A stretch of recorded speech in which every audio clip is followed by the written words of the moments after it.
kuuawa na serikali yako. This is wrong.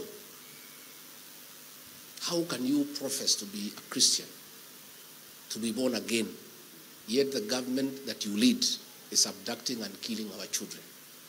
Hata serikali ya mkoloni ambayo ilikuwa ni ya unyama na ukatili haikuteka watoto nyara na haikuua watoto.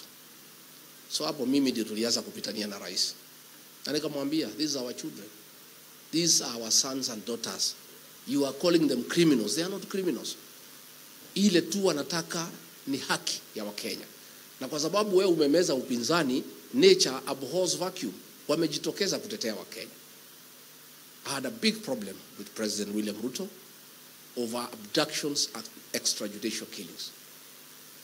And if there is one reason, William Ruto, that will make the people of Kenya punish you, and the church is abducting and killing our children, they'll punish you.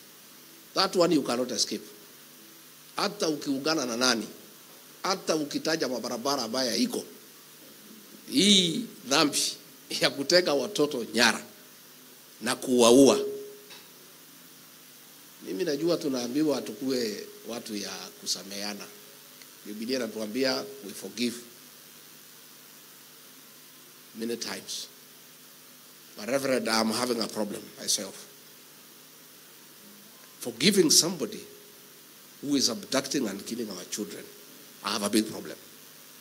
Labda utaniombea roho yangu itulie. Because that is very painful.